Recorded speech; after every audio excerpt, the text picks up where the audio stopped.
guys, back for part 2. Like I said, my appearance is gonna go downhill fast.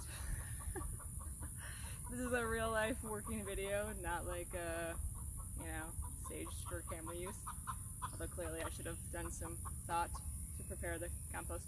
Anyway, here we are, real life gardening. I have, as I said in my previous video, sorry, you probably have lots of chickens in the background.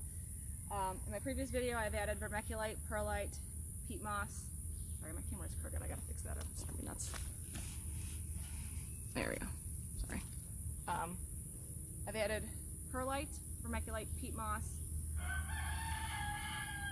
compost, which is what I'm about to add now, and a bag of just organic choice garden soil. Okay.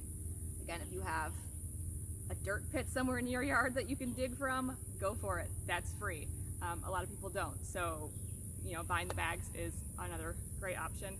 And this is a cost-effective way to kind of bulk up your savings.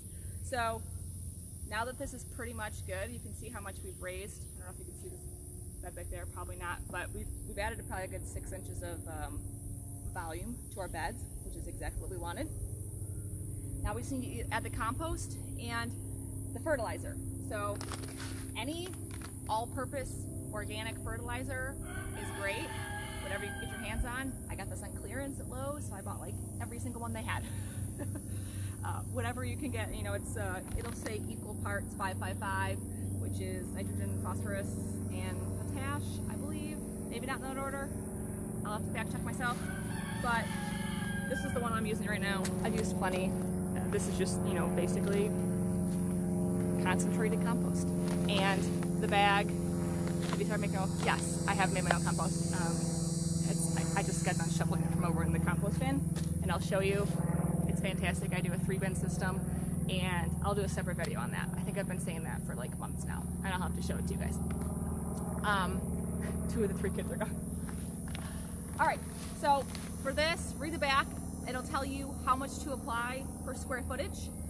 This particular fertilizer says I need to add 3 cups of plant food per 50 square feet. These are 3 by 8 beds, so that's 24 square feet. So I'll add a cup and a half. I'm gonna round up to 25, okay? So a cup and a half. Cup and a half of plant food I'm gonna add. But first I need to add my compost. And I'll show that to you guys. 1 second. Let me just cut this one here.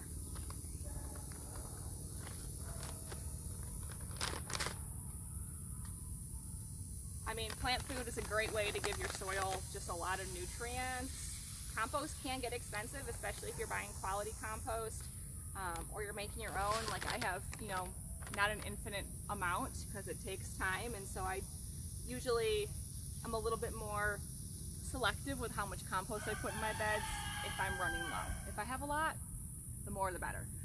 But this is a great way to bulk up the nutrients and the quality of your soil without having to spend a bajillion dollars on compost. I've added a lot of organic material just with the peat moss and some broken down topsoil and stuff like that. So it sort of ends up balancing out, and I'm happy with it. So here's the compost. I'm gonna do 2 5-gallon buckets full. Show you what it looks like up close and compost. So this is my compost. It's really broken down pretty fantastically. You'll see some pine shavings that are still in there a little bit and some eggshells. That's from my chicken coop. I use the chicken manure and shavings, and I just throw it all in my compost bin, and it breaks down to be carbon and nitrogen and compost down to be really pretty awesome stuff. So just gonna spread this evenly like I did the other stuff. Just kind of fling it around so it's even-ish. I can see any worms in here.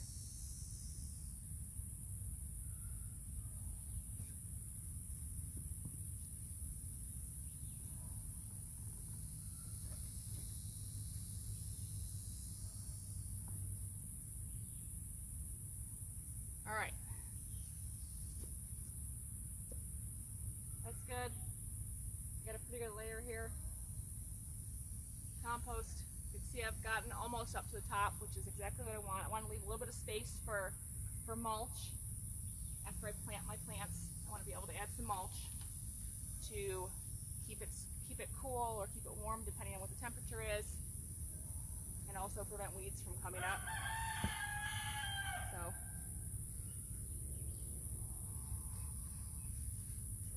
that's right about exactly where I want it, just a few inches, from maybe 2 or 3 inches from the top. All right, so now we've got our compost added, and I always add the compost to the top layer because when it rains, the nutrients will obviously go down. I don't want to put compost with bottom of the bed where the plants really have to grow to get to it, if that makes sense. And also when it rains, it's going to leach all the nutrients just down into the ground.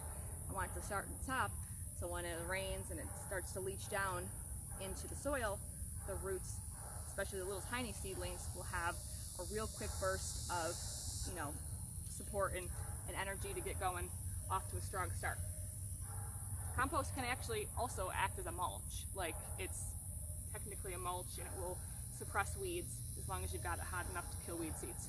But all right, now I'm just gonna, as with everything, evenly-ish. Everything in my life is ish. I'm on time-ish. Let's just be honest, I'm never on time. But I'm gonna go ahead and just sprinkle this around so it's broadcasted along the entire garden bed. Don't forget the corners. All right, there we go. Now, my hands are really just the tool I choose for this. You can use a flat shovel. Sometimes I will, to kind of get it started. And you're just gonna go ahead and do one of these. You can see, hopefully you can see, it's all starting to mix in. And just pull it like this, back and forth. Usually I'll use the shovel to kind of get most of it turned. Again, I want to avoid going much more deeper than like 8 inches because that's when the natural soil that I left kind of is. So I want to leave it as undisturbed as possible. Now it will take a little while for that soil structure to develop, so if it is compacted, you know, you can go ahead and turn it a little bit. It's not going to be a big deal since you're adding all this material to the top. But, and then this is the process. You just kind of go through and continue to turn it over like if you were folding pizza dough or something, you know. And you can see I'm pulling up the vermiculite, the perlite, the peat moss. It's good. It means I'm mixing it all in. Again, make sure you get the edges. Pull it back and forth around the edges. I like this flat shovel. It's called a transfer shovel. It's just easy to get along the edges and pull it out. You can also use a hoe, but I find this to be like the perfect tool for it. You can see how I can really get along the edge. Of course, a prop plane would fly over. Like, I had a perfect video, just wouldn't be me. If I didn't have a kid screaming or a dog barking or a chicken squawking, it just wouldn't be my farm. So I guess I just need to embrace the crazy. It's my life. But you can see, I mean, I think I'm a little strange at how much I like dirt. I mean, you all know I'm strange. I'm okay with it. I've embraced it. That's me. My tribe is a tribe of strange, unusual people. Normal or extra people have no business being my friend. Just kidding. I have a lot of friends who are normal. Thank God. They still love me. But this is just really awesome looking dirt, and I'll bring you guys in for a close-up here. Once I get to this point where I feel like it's mixed in-ish, usually, I tell you, just my hands, I'll kind of just rake it up, and then, you know, kind of just work it in real good. And as long as you don't find any pockets, like if I get to here and I find a big pocket of perlite or a big pocket of peat moss, I know I gotta work that area a little bit better. But as soon as you get to the point where you're seeing a pretty even mix, you're good. You don't gotta work it into depth, but you do want to get it evenly. See, there's like a big chunk of perlite there, or pocket, I guess. Peat moss here, so I'll just kind of go back and forth. And as soon as I get it to the point where I feel like, yeah, it's pretty awesome, make sure I get the edges again real good. There's a big chunk of pocket of peat moss. Then I just go back and I do one of these, and I just usually end up with my hand pretty much evening out. Evening out to a rough level. I'll go back and do that side. Obviously that's not done yet. And then I just take the upside down part of the flat side of a rake, and I'll just do one of these. Again, I'm using this flat side so it doesn't pull a lot, it more or less just skims. And hopefully you guys can see it really does a good job at pulling off high spots, and you can just lift it up and deposit. Again, once you get the hang of it, it really is very quick and easy.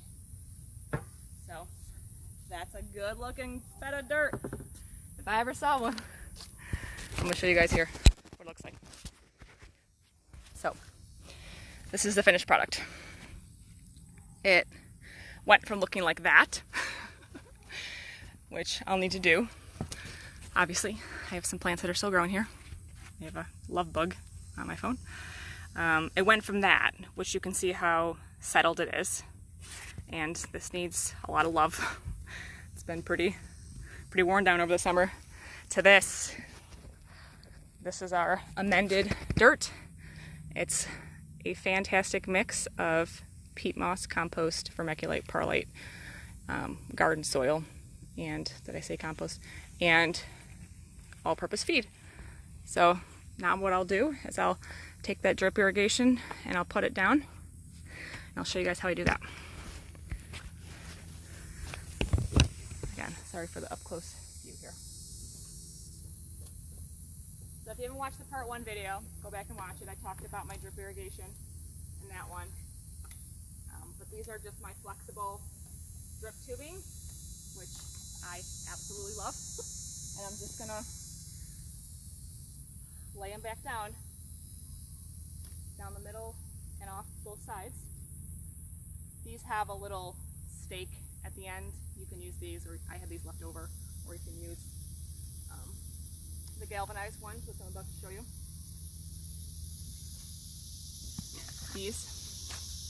I use these to anchor and position my drip line. And here where it's, I guess the anchor point, the start point, this is where it feeds in. I use these to anchor it here so I don't pull it out of place. Okay, so one on each side. And then I run them down the length of the bed, evenly-ish, okay? These are flexible, you can move them, so when you go to plant your rows, you can kind of lift them up and move them out of the way, and you can plant your bed how you want versus how your drip irrigation is laid. And then I'll just, tack a couple of these along the line so that they stay pretty tight, and then they're good to go. I absolutely love this method. Or was it at the beginning of the video? I think you don't toil deep. Any problems with soil being too compact down there? I don't know what you mean, toil. Tristan, you'd have to, that typo.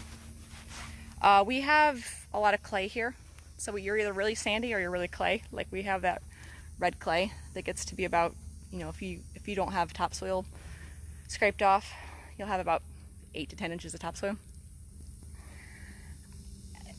Yeah, it can get compact if you're getting a lot of clay dirt, a lot of sand and silt. So this just gives it a lot of, how many seasons do you do it that way? You end up digging deep and refreshing things down there. Oh, you mean like if I were to, if they were to get compacted? After the first season, after the first year, I don't think you would have to dig down deep. I think you can just add more and do that, because realistically, with even peppers, the root systems only go about 8 to 10 inches down. So if you can do this, which I can easily, if I can go ahead and just make a nice loose, this is gonna be comments. I got my husband sent on Facebook, a nice loose hole. Yeah, that's gonna be. So if I can go ahead and get through some, loose dirt and be able to have a nice planting hole here for my plants, then that is absolutely fine. I would have no need to go any deeper. The roots, see, right about here is where I got to the compact stuff. And it is more compact, definitely. But I think I'm going to leave it because it does take some time and some patience and some dedication just to let it naturally break down. And as the roots get through there, and also as the worms get up through, they'll create natural tunnels. The natural capillary action of the water will drip and soak in, permeate, I guess, throughout the soil better. So the more you can leave it untilled, the better. Make sure it's not compact right when you're going to plant. So if you can get, wrist deep in soil where it's going to be that really loose loam, I guess is what it's called, then you're good to go. I would avoid digging deep if possible. Now, if it's your first season or two and you see it getting really really compact like concrete, you can go ahead and till it just a little bit, like maybe get a pitchfork in there. Maybe get a pitchfork in here and just kind of not really mix it in too much, but just kind of break up like with a fork action, kind of, if that makes sense. And I can show you guys that. Do you toss additional worms in there? I don't, but you absolutely could. That would be a really great, sorry, let me turn this around. I don't add additional worms. My compost naturally has it. It has a lot of worms. Let me show you. Actually, let me bring you over here to the next bed, because I'm about to do the next one. Adding worms would be a fantastic option. Also, adding shredded newspaper or shredded cardboard to the bottom of your bed is incredible to attract worms.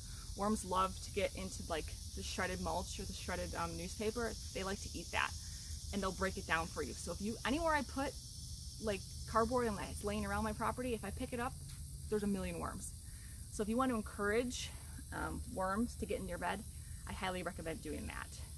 Do it like a layer of shredded leaves, grass clippings, and then do like cardboard, shredded newspaper or shredded cardboard, and the worms will find it, trust me. Adding worms is always a good idea. You can go rescue some from a fishing bait shop, I was going to see if I have any in here to show you. Here we go. Where'd it go? Usually it's like teeming with worms, but my chickens got in there and had themselves a snack, I think.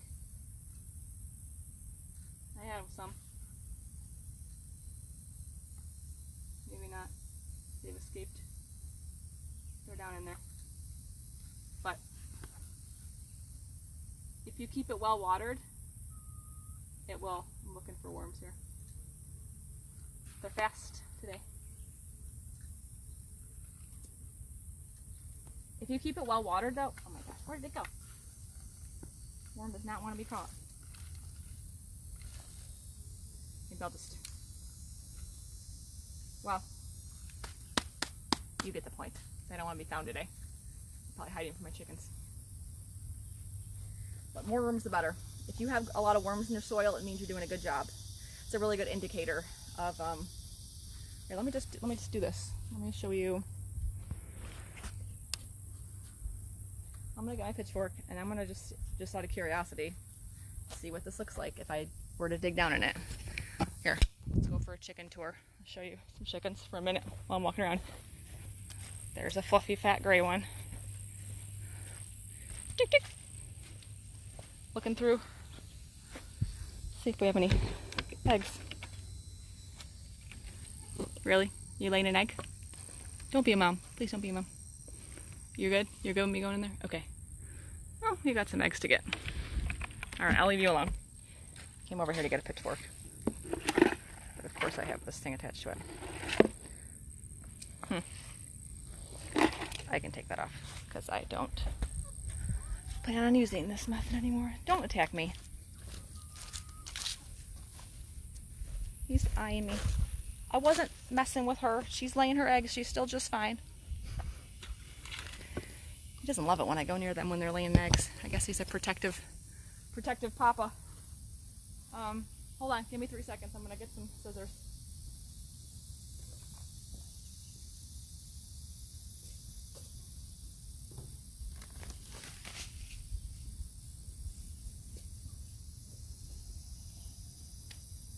All right.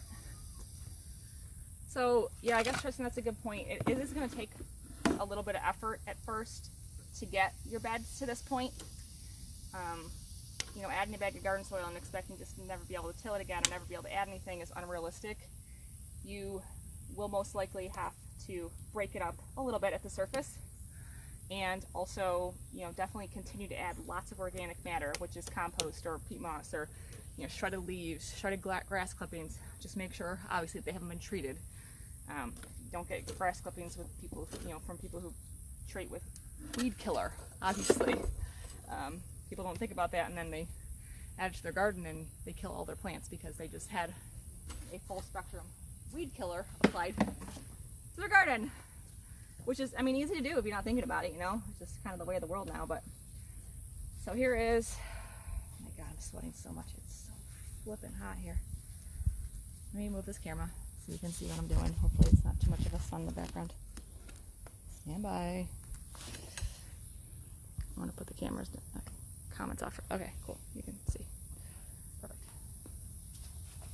So just for... 'Cause you're the last of a dying breed. What our names in the wet concrete. Of course I would get a phone call. I don't know who that is, but... Alright. We're gonna see. So if you needed a till, I would recommend loosely tilling. So not like really breaking it up where it's loose and crumbly everywhere. Just basically make it into chunks so that the water can get through. And one of these pitchforks is perfect for that. So you just want to like do this and kind of lift it. And not even really, see how I'm just breaking it up into chunks? And you know, maybe give the chunk a stab. But I'm just breaking up the solid mass of dirt into, I guess, bigger chunks, but not super crumbly. And then I'll go back through and I'll just kind of rake it over. And that's just enough to get water to drain through properly and all that stuff. So it's probably not a bad idea, honestly. Probably need one more. All right. So, curious to see if there's any worms in here though. Where did my other shovel go? This is my life. I'm just everywhere. Let's see what it looks like. This is not what I would recommend, but I'm just curious as I put... Woohoo! Alright, we got worms. This is a good sign. Let me bring you in closer so you can see what I'm looking at here.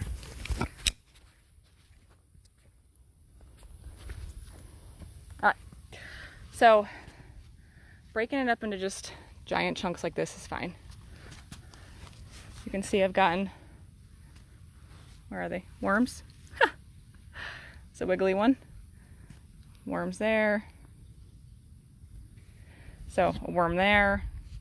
So that's really, oh wow, lots of worms in here. So it's a really good sign when you see a lot of worms. It means that there's organic matter in there, that they're in there, they're breaking it down, and that your soil is, you know, a happy home for them, which is what you want. You want to always have organic matter decomposing. You want to always have earthworms in there, because the earthworm castings are, there's another one, you can see. Earthworm castings are fantastic and super expensive to buy. So overall, not bad. I mean, this has been in here for, what, in May it'll be a year. There's another little worm. Lots of different varieties of worms, which is kind of cool to see. There's another one. Hopefully my chickens don't find them. It's like a buffet for them here.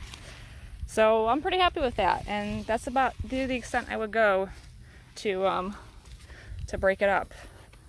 Again, just take a wide If you look up like broad fork, you can also see it's kind of a method that they use if you want to look into this more. But see how it's a giant chunk? And I'll just do one of those and try not to turn it over too much, but just break up the chunk.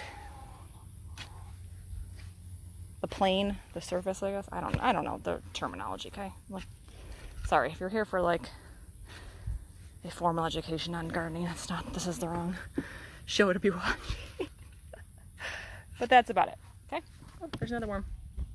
So, good news. And then I would just go back through and loosely level. And that will be enough just to break it up and have water and nutrients and kind of stuff get to the bottom. So hopefully that answers your question, Tristan. I'm gonna go ahead and get this finished before the sun comes over these trees. It's super hot. And I'm sorry, I'm so sweaty and gross looking. Told you it was gonna go downhill fast. If you have any questions about this stuff, please let me know. I mean, I'll be happy to go back and answer the comments after I get inside at the computer. But go back through my Instagram stories. I think I have the raised bed progress. I'd have to go back and check. If not, I'll add a story there or a highlight reel there so you can see it. But you're gonna get chickens, definitely get chickens too. I'll show you. Oh my gosh, this touchscreen does not work very well with gloves. Sorry. Chickens are really great little killers. You can see. This is an old bed that I started with. This was my winter bed a few years ago when I realized that the sun stays behind these trees and shades that whole part of the yard during the winter. Whoops, that was an epic mistake. Husband wasn't exactly thrilled about that one. Sorry. So we removed probably 70 fence posts and removed the garden to here. But anyway, this was an old winter bed that did really well, and I'm going to end up taking that down, using that soil, and making probably some more of these. So if you want to see me do another tutorial on how to build one of these, maybe I'll go ahead and put the time and effort into recording the process. But they till up the soil and pick out all the bugs. Yeah, sometimes they get some worms, which are good, but they also get like termites and spiders and ticks and all the bad beetles, all the bad stuff too. So look at her just breaking up that's a huge chunk of dirt that she's just demolishing, which I love. Less work for me. Kind of on a farm, like, if you're gonna live here, you gotta do something for me. I'm kind of done with pets. Although, I do love my dogs and my cat. Alright, I'm not gonna keep you guys for too long. I gotta go finish up before it gets a bajillion degrees out. Hopefully this was helpful.